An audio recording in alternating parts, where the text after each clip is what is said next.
Titan Professional webinar. Thank you for joining. My name is Samuel Kalishaw, and I will be walking everybody through this webinar called Seal It Right the First Time, Faster Window Installation, Fewer Mistakes and Callbacks. So thank you for taking a few minutes this evening to join this webinar. So basically, we'll be looking through, this is an overview or agenda of what we'll be looking at. We'll look at today's giveaway, some common mistakes with using some of these polyurethane foam sealants, and there's some techniques that I recommend as a manufacturer of single component polyurethane.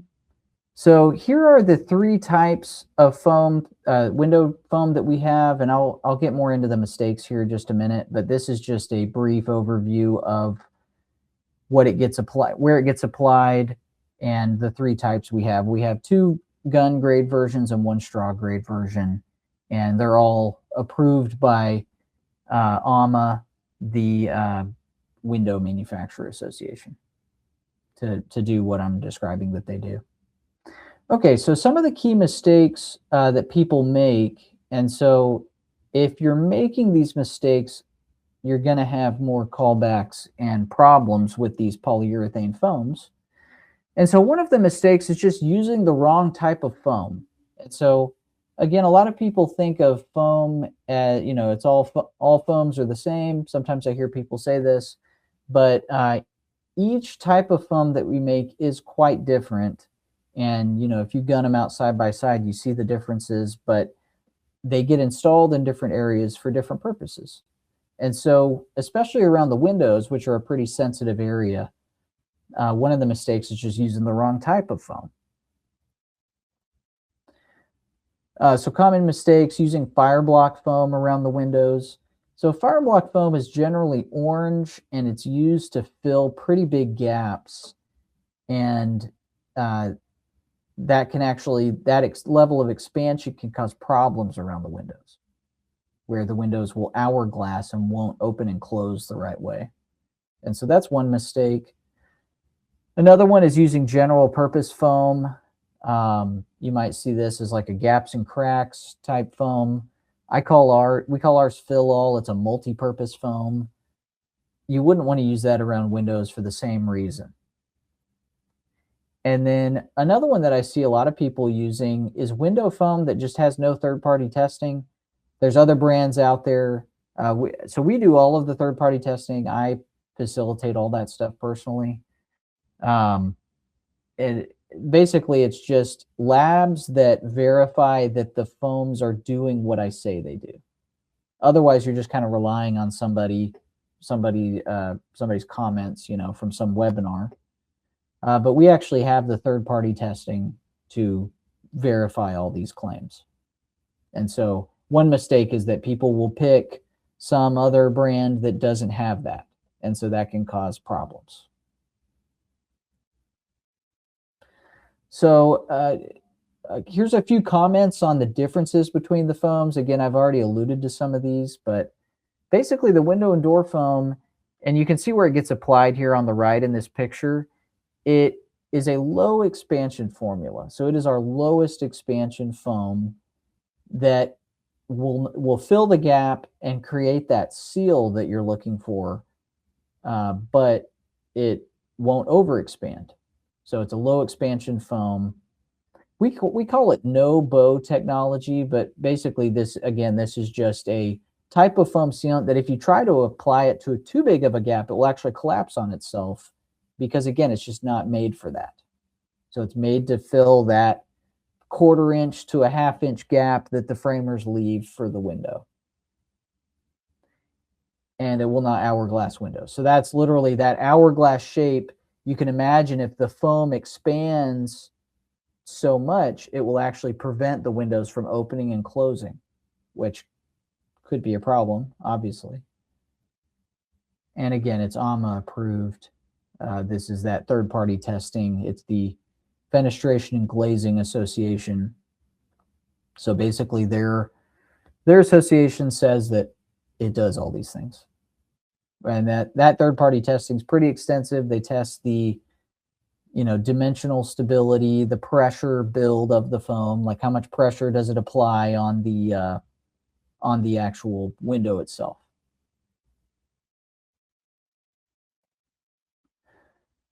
So multi-purpose foam, this is another one. Again, some of my competitors call it gaps and cracks. We call ours fill all. But basically generally it's a high expansion type of foam, which again, if you're filling in like pipe penetrations or something, some big gap, that's the goal. You want it to expand. So it's not bad in that case, but if you use it around a window, you could have a problem. So yeah, it's meant to fill gaps and cracks. It's not for window sealing. And generally with multi-purpose foam, there's no third-party testing required per se, because it's just expanding to fill the gap, other than maybe UL. And then Fireblock foam, again, this one is a high expansion formula, and it's generally required by the building fire code. And so just to summarize this mistake, again, this is just as a polyurethane foam manufacturer recommending use for people, for basically just recommending that you use the product as it's intended. And with the window foams, with windows and doors, I recommend you use the window foam, because I've seen these problems. I've seen where people chose the wrong one. One time I talked to an installation company that was doing a multifamily job. All the windows on an apartment complex, they had put in the Fireblock foam. And then they had to go in and tear it all out and put window foam. You can just imagine, hundreds of windows, the labor that would go into that, it's terrible. So again, this is just a recommendation that you use the right foam for that job. Mistake number 2 is using limited formulas. So all I mean there is there's a few different types of, when I say formulas, sometimes there's a winter formula or a summer formula. And so I recommend that you use, like during the summer, like right now it's summer. I was applying some of our product today in the morning, but it's like this afternoon right now, it is, 100 degrees here in sunny Fort Worth, Texas, where I'm at right now at our headquarters. And so if you try to use maybe one of the other formulas during this time of year, you could have problems. Also, we have desert formulas for using it in the desert. So in low humidity environments, you can have a problem with the foam not curing properly. And so basically what I recommend is that you use the right formula for the right time of year and the right environment, because these are single component polyurethane foams that generally cure through the humidity in the air. And so if you're in the desert, for example, where there is no humidity, you may even have to add some moisture, like with a spray bottle or something, onto your substrate that you're applying it, so that it has some moisture to grab onto. But just to summarize with this one, like I said, just considering the formula, and we put the parameters. If you look at the can, it says you can use it from -4 to 100. We have a regular window and door, and then this one's the extreme, for example, that we're kind of talking about today. And as an attendee, you'll get a sample of this one. But basically, I just recommend you consider that in your application, because I've seen it, people's projects not work based on them choosing the wrong formula. Okay, mistake number 3, and now we're getting into some so we talked about picking the right product and picking the right formula. So now we're going to get into some techniques with using foam sealants. Again, this is just coming from a manufacturer of foam sealants. Sometimes people think they can just pick the can up off the shelf. Maybe you've got it at the workshop, or it's sitting in the bed of your truck, and you think you can just pick it up off the shelf, put it on the gun, and pull the trigger. That can actually cause problems. And so you may think that the can doesn't need to be shaken. And so actually, I've got some pictures here that show you what it looks like inside the can. So we recommend that you shake the can for a good 30 seconds, 30 to 45 seconds to get it shaken adequately. But here on the right, you can see that this picture that with the red circle with an X through it, what it looks like when it's just been sitting there, like when it's been sitting on the shelf for a week or however long. You can see that the material, like the gas, there's obviously gas propellant in there, and then there's the different materials in the polyurethane. And you can see that they've separated, kind of like oil and water or something. And so we recommend that you shake it, and it will actually have this effect if you look at on the right. And so what you need to consider is that the components need to be shaken to fully mix.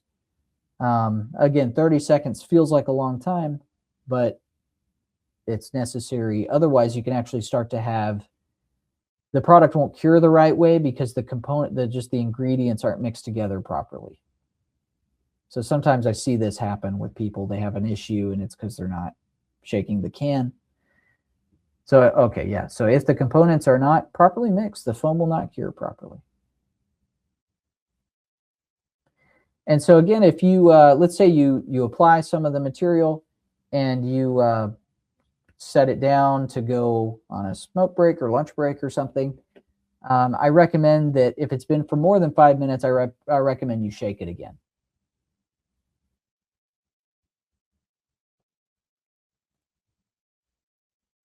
Okay, so yeah, that was one technique with not shaking the can, or you need to shake it properly.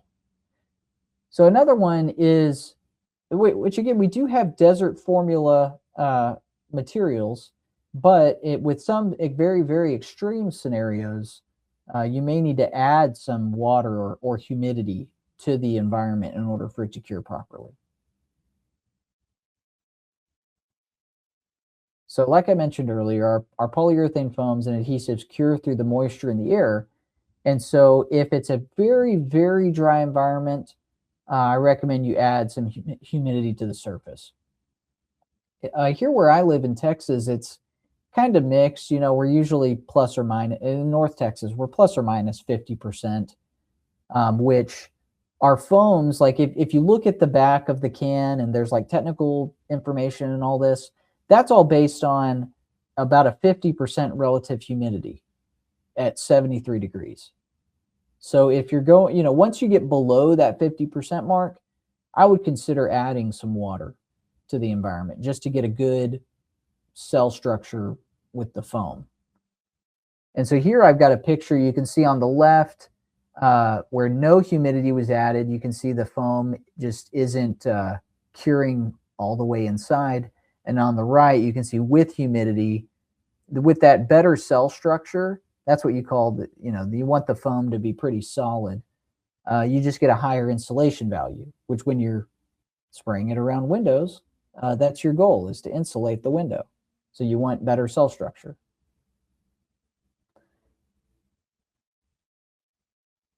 Another one that I recommend, and we're getting towards the end of the webinar here, but another one I recommend is that during and after, this is basically about the gun. Whenever you're applying it, basically, this is one of our gun applicators. And so I recommend that you dial in the valve with the control knob. So whenever you apply the can onto the gun, basically this is just a safe application technique. Whenever you screw the can onto the gun, I recommend you use this collar. Basically, it's this black piece that you can see that's on the threads. You hold on to that collar and put it onto the gun, and you use that to tighten. You don't need to over tighten it. I see people that just crank that can on there, and that can cause problems. You can break it. You can break the valve. There's a little valve in here. You can actually break that. And whenever you take the can off, it's just spraying everywhere. I have a video of this where I replicated this on our YouTube channel, and I totally recommend you you check it out. It was neat to replicate, but I don't recommend it because you would just have a very messy job site, obviously. But whenever you do that, you apply it onto the gun, and then I recommend you use that control knob on the back to dial in the trigger. That control knob basically controls how far back the trigger can go. Basically, there's a rod inside that gun, the barrel of the gun. You pull the trigger and it pulls the rod back, and then the foam can come out. And so I typically use, like I was applying some of our products this morning. I just had a spare cardboard box, so I was able to gun the foam into that box. But I recommend you have a trash can around or somewhere. Dial in where you want the bead to be, the amount, the flow of the foam out of the gun. Dial that in a trash can, and it's just easier. I do that even when I'm working with customers or whoever with our products. So these are just some tips I recommend kind of during the application and after. Afterwards, you can actually store the can upright. Sometimes I'll see people lay the can on its side with the gun on it. It's just kind of shifting around in the back of their car or something. I don't recommend that. The chemicals can actually cause a problem with that valve. And so I recommend you store it upright, like you see in this picture here, and it'll balance on a table or something, or on your desk or wherever. And you can actually store that in between uses, and you can keep it that way for 30 days. If you close that control knob on the back all the way, that will actually prevent any air from leaking in, and you get a good seal on there, and you can just leave it for a while. So I do that sometimes, even if you're going to lunch or something. That's what I would recommend. Sometimes people will leave that control knob open, and basically air can start to leak into that barrel, and will actually start to cure the inside of the can. So that's something to consider if you're ever taking a break. I just had by muscle memory, I always close the control knob when I'm not using it. It'd be like putting the safety on your gun or something. Like, it's just kind of second nature.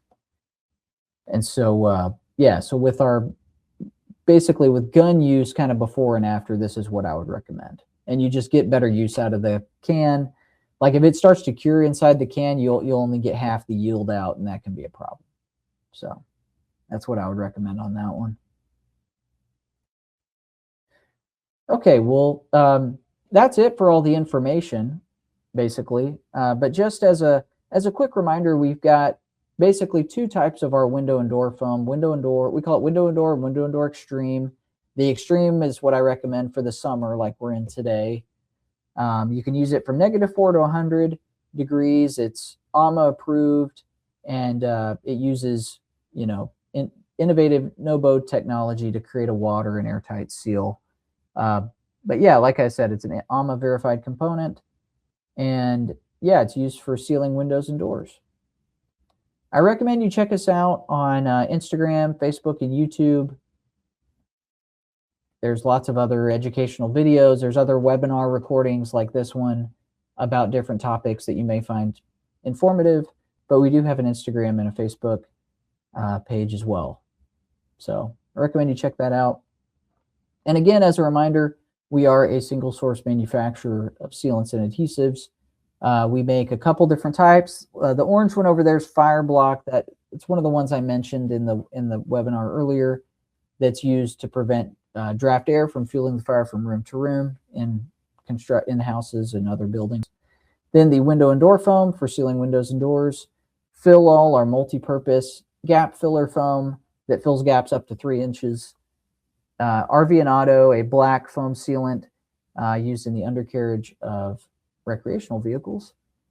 Thermospray, which is a two-component, it's a one-component foam, but it replaces two-component foam sealants in the kits. $1,000 kits. Instead of that, you can use a $20 can of foam. And then our other foam adhesives used by drywallers, framers, stucco contractors, etc. And then the gun applicators on the right. But yeah, again, for attending this webinar live, I will follow up with everybody via email to get your address that I can send the free sample of the window and door foam to. But thank you very much. Thank you for everybody for attending, and I appreciate your time. Thank you.